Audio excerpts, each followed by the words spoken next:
Джон Коул дае надзею на працяг вызвалення палітвязняў. Уладзімір Зеленскі апавёў пра спробы дагрукацца да Лукашэнкі праз нефармальныя каналы сувязі. У Беларусь прыйшла спёка, навальніцы і аранжавы ўзровень небяспекі. Пра гэтыя ды іншыя падзеі панядзелка раскажам у кароткім выданні навінаў. Вітаю! Спецыяльны пасланнік прэзідэнта ЗША Джон Коул дае надзею на хуткія добрыя навіны. У соцсетцы X Святлана Ціхановская напісала пост да гадавіны вызвалення свайго мужа Сергея, у якім падзякавала дыпламату за дапамогу. Коул у адказ лаканічна запэўніў, Вашынгтон не спыняе працу ў вызваленні беларусаў. Іх будзе яшчэ больш. Раней Коул зняпраўдзіў чуткі аб прыпыненні працэсу вызвалення палітвязняў, а на пытанне сваякоў зняволеных, калі чакаць ягонага чарговага прыезду ў Менск, адказаў – неўзабаве. Апошні раз Коул быў у нашай краіне ў сакавіку. Тады, пасля ягонай сустрэчы з Лукашэнкам, на волю выйшлі 250 палітвязняў. Усяго адміністрацыя Дональда Трампа паспрыяла вызваленню больш як 500 беларускіх вязняў. Уладзімір Зеленскі патлумачыў свой ультыматум Лукашэнку датычна дэмантажу размешчаных у Беларусі рэтранслятараў, што дапамагаюць карэктаваць расійскія дронавыя ўдары па ўкраіне. У інтэрв'ю ТСН Зеленскі зазначыў, што раней Кіеў спрабаваў дагрукацца да Лукашэнкі праз непублічныя каналы сувязі, аднак гэта не прынесла плёну. Таму пастанавілі перайсці да публічных дзеянняў. Са словаў украінскага прэзідэнта, ніякай рэакцыі з Менску на ультыматум дасюль няма. Історія з ретранслятарами не історія вчорашнього дня. Гісторыя з рэтрансляторамі не гісторыя ўчорашняга дня. Гэта доўгі працэс, за ім стаяць ахвяры з боку выключна Украіны. Лукашэнку перадавалі ад нас гэтую інфармацыю. Ён павінен, акрамя словаў, дэманстраваць дээскалацыю. Не проста словамі «я прашу прабачэння». Сваё «прашу прабачэння» ён няхай пакіне сабе. Яно не працуе пасля першага дня пачатку вайны. Я гэта тлумачыў праз нашу выведку і службу бяспекі. На розных узроўнях у нас ёсць кантакт. Я ім утлумачыў, патрэбная дэманстрацыя канкрэтных крокаў. Крок нумар 1 – ніякага тэхнічнага падтрымання. Рэтранслятары выключыць, зняць і паказаць нам, што яны знятыя. І мы закрылі гэтае пытанне. Паколькі гэта перадавалася ім неаднаразова, мы перайшлі ў стадыю публічнага сігналу. Калі ён не зніме, мы знімем. Гэта здарыцца за тыдзень. Або яны, або мы. Пасля заканчэння ультыматуму ад Зеленскага Украіна сапраўды можа нанесці ўдары ці правесці дыверсійную аперацыю па знішчэнні расійскіх дронавых рэтранслятараў на тэрыторыі Беларусі. Такое меркаванне ў эфіры нядзельнай студыі Белсат выказаў палітычны аналітык інфармацыйнага агенцтва «Позірк» Александр Класкоўскі. На ягоную думку, Лукашенко будзе рабіць усё магчымае, каб у гэтай сітуацыі захаваць твар, але пайсці на саступкі, паколькі тэарэтычнае ўцягванне беларускага войска ў вайну супраць Украіны паставіць пад пагрозу ягонае палітычнае і нават проста фізічнае існаванне.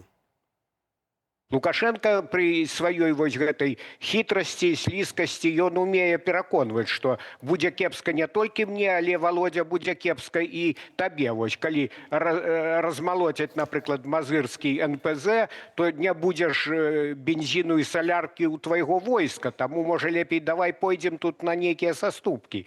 Я дапускаю, што ён пастараецца разруліць гэтую сітуацыю неяк не публічна, без страты твару, каб і саступіць украінцам і з Пуціным неяк знайсці агульную мову, але не факт, што гэта ўдасца. І вось тое, што Украіна робіць, вось гэты псіхалагічны ціск, псіхалагічны наступ на Лукашэнку, які доўжыцца ўжо некалькі месяцаў, гэта такая прадуманая інфармацыйна-псіхалагічная аперацыя, на мой погляд, скіраваная найперш на тое, каб менавіта уздзейнічаць на слабейшае звяно ў гэтым хаўрусе двух аўтакратаў, двух дыктатараў, і каб убіць па магчымасці клін паміж Лукашэнкам і Крамлём. Візіт кіраўніка рускай праваслаўнай царквы Кірыла ў Берасці адзначыўся шэрагам гучных падзеяў. Найбольшую ўвагу прыцягнула прамова маскоўскага госця. Звяртаючыся да духавенства, патрыярх заклікаў мацаваць веру дзеля абароны айчыны і выкарыстаў вядомы мілітарысцкі штамп «Работайце, брацья».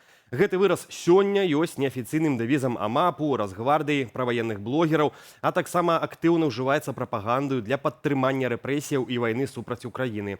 Адразу пасля літургіі ў Свята-Васкрасенскім саборы патрыярх Кірыл узнагародзіў уплывовую чыноўніцу Наталлю Пяткевіч ордэнам Святой Вольгі другой ступені за дапамогу царкве.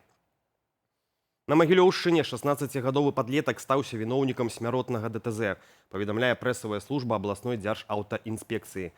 Трагедыя адбылася напярэдадні каля 9 вечара на другім кіламетры трасы Клічаў-Смалярня-Будняў. 16гадовы хлопец за стырном «Опель Астра» не даў рады кіраванню. Аўта вылецела ў кювет і перакулілася. У выніку аварыі загінуў адзін з пасажыраў легкавіка. Таксама 16гадовы маладзён, яшчэ адну пасажырку шпіталізавалі. Цяпер міліцыянты высвятляюць абставіны здарэння. У ДАІ нагадваюць, допуск да кіравання асобаў без правоў і асабліва непоўнагадовых груба парушае заканадаўства і ставіць пад пагрозу жыцці іншых людзей.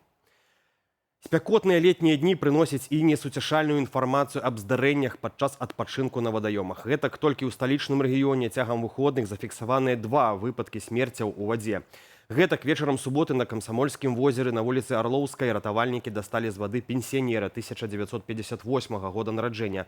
Брыгада медыкаў спрабавала рэанімаваць мужчыну, але безвынікова. У нядзелю на Цнянскім вадасховішчы вадалазы дасталі са дна цела маладога мужчыны. Згодна папярэдняй інфармацыі, ён пачаў тануць, калі адплыў прыкладна 100 метраў ад берагу. Чэмпіянат свету па футболе надалей прыносіць сюрпрызы. Галоўнай сенсацыяй турніру станам на цяпер робіцца Каба-Верде. Гэтая сціплая зборная працягвае сваю сапраўдную казку. Афрыканцы вырвалі нічыю ў драматычным матчы супраць Уругваю з лікам 2-2. Цяпер лёс пуцёўкі ў плэй-оф для Каба-Верде вызначаецца ў двубою супраць Саудаўскай Аравіі, якая разгромна саступіла Іспаніі 4-0. У матчах групы G зборная Егіпту упэўнена перайграла Новую Зеландыю з лікам 3-1. Адным з мячоў адзначыўся Мухаммед Салах. А вось Бельгія зноў расчаравала. Нулявая нічыя з Іранам. Ужо сёння вечарам матчы згуляюць адныя з фаварытаў мундыялю. А 20-й гадзіне на поле выйдуць зборныя Аргентыны і Аўстрыі. А апоўначы французы згуляюць супраць Іраку. Да навінаў надвор'я, а яно ў Беларусі сёння і заўтра чакаецца гарачае і няўстойлівае. На большай частцы тэрыторыі пройдуць кароткачасовыя дажджы, а ў многіх раёнах прагрымяць моцныя навальніцы. Сіноптыкі папярэджваюць пра буйны град і шквалісты вецер парывамі да 20 метраў за секунду. Пры гэтым у дзённы час слупкі тэрмометраў упэўнена папаўзуць уверх. Месцамі спёка дасягне плюс 30 градусаў. У сувязі з неспрыяльнымі метэаумовамі ў краіне абвясцілі аранжавы ўзровень небяспекі. МНС папярэджвае аб сур'ёзных фактарах рызыкі. Моцны шквал і спёка могуць выклікаць пашкоджанне ліній электраперадачы, а таксама аварыйнасць на дарогах і чыгунцы праз дэфармацыі асфальту і рэек. Пра развіццё падзеяў павядуць мае калегі ў вечаровых выданнях аб'ектыву і студыі Белсат о 19-й гадзіне. Заклікаю падпісвацца на нашы сацыяльныя сеткі, а таксама, калі для вас гэта бяспечна, паставіць лайк і пракаментаваць гэтае выданне ў Ютьюбе. Так вы падтрымаеце нашу працу і дапаможаце распаўсюду незалежнай інфармацыі. Беражыце сябе і заставайцеся з Белсатам.